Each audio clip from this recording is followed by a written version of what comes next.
பெண்கள் நிறைய பேருக்கு யுட்ரஸ்ல ஃபைப்ராய்டு அதாவது கட்டிகள் நிறைய பேருக்கு இருக்குங்க.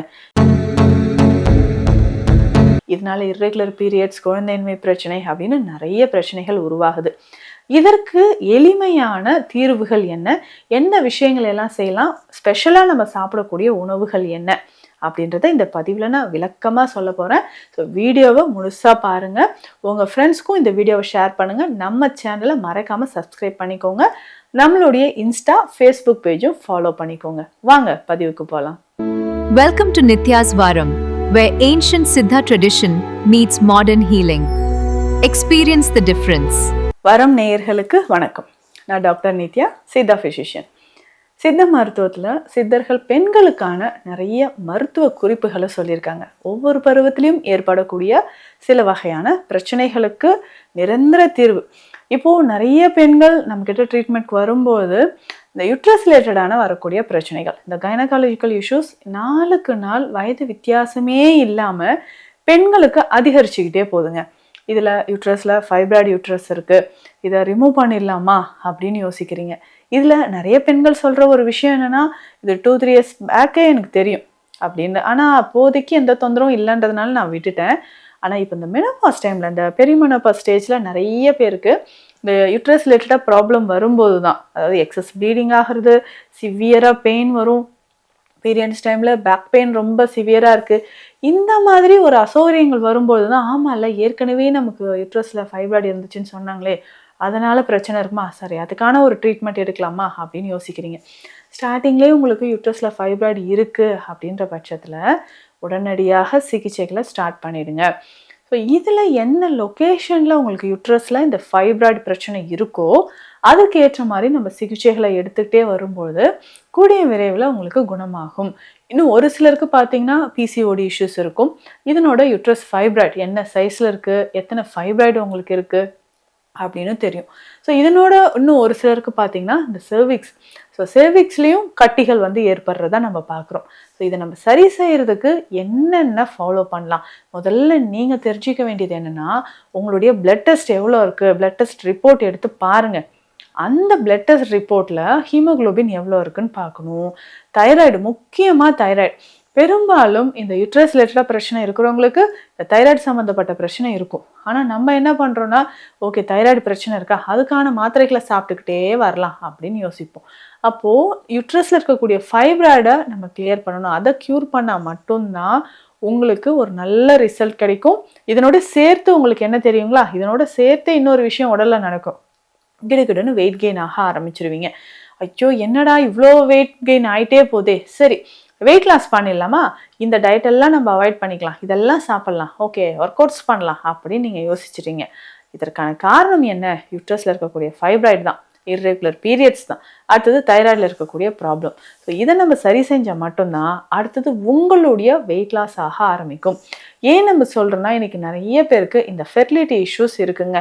குழந்தையின்மை அப்படின்ற ஒரு பிரச்சனை நிறைய பேருக்கு குடும்பங்களில் ஒரு பெரிய டிப்ரெஷனாக கொண்டு வந்து விட்டுருது. அதுவும் இந்த ஃபைப்ராய்டு யுட்ரஸ் இருக்கிறவங்களுக்கு பிசிஓடி, இர்ரெகுலர் பீரியட்ஸ் இருக்குது, தைராய்டு இருக்குது, வெயிட் கெயின் ஆகிட்டேன், இது எல்லா ரீசனுமே ஒன்று சேர்ந்து நமக்கு என்ன ஒரு விளைவை ஏற்படுத்துதுன்னா இந்த குழந்தையின்மை பிரச்சனையை கொடுத்துருது. அப்போ இது எல்லாமே ஒன்றோட ஒன்று அப்படியே லிங்க் ஆகிட்டே இருக்கும், பார்த்தீங்கன்னா உங்களுக்கே தெரியும். அப்போது இந்த ஃபைப்ராய்டு யுட்ரஸை நம்ம சரி செய்யறது எப்படி, உங்களுக்கு யுட்ரஸில் ஃபைப்ராய்டு இருந்துச்சுன்னா கண்டிப்பாக ஹிஸ்டெக்டமி தான் பண்ணணுமா, யுட்ரஸ் அப்படியே ரிமூவ் பண்ணிடணுமா அப்படின்ற ஒரு சந்தேகம் இருக்கும்.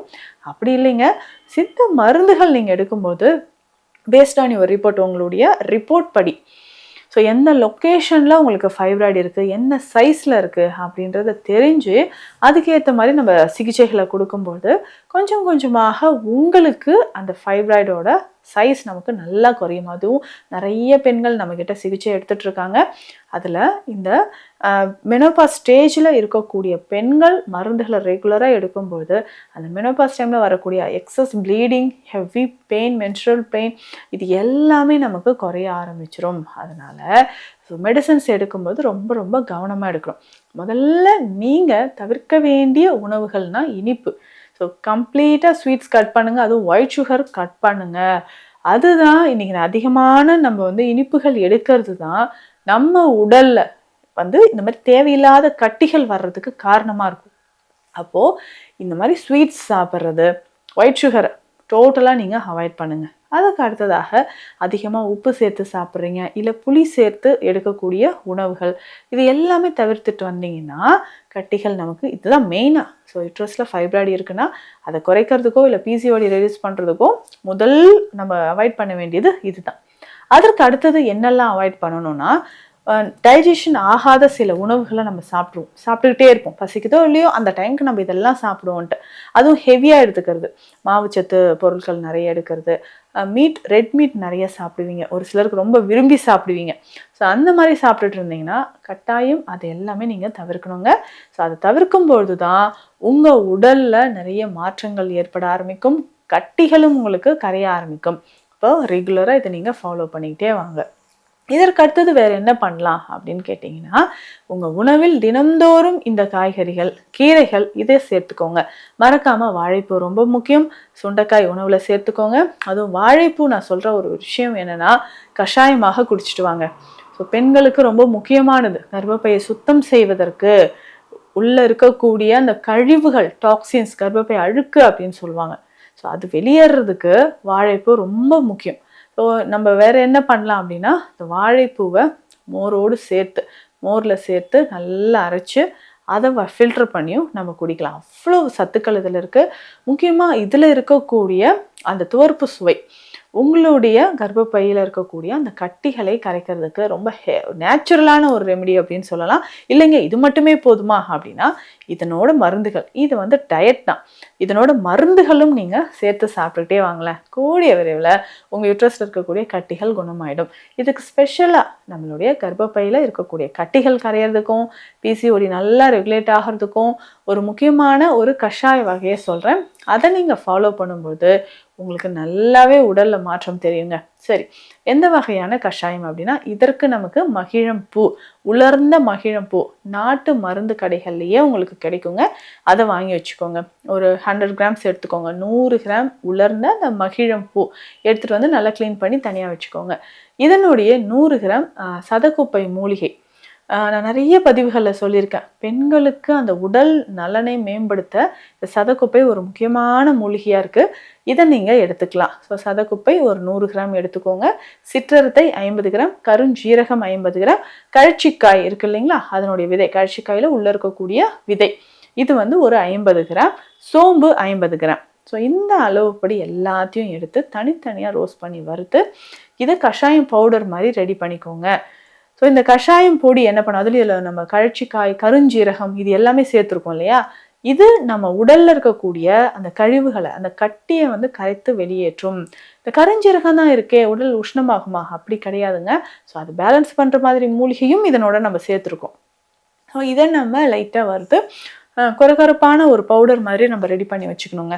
இதை டெய்லி காலையில் எம்டி ஸ்டொமக்கில் இந்த கஷாயத்தை நம்ம பயன்படுத்தணும். ஸோ நல்லா ஒரு டேபிள் ஸ்பூன் ஃபுல்லாக எடுத்துகிட்டு இதில் வந்து ஒரு 2 கிளாஸ் அளவுக்கு தண்ணீர் சேர்த்து நல்லா பாயில் பண்ணிக்கோங்க.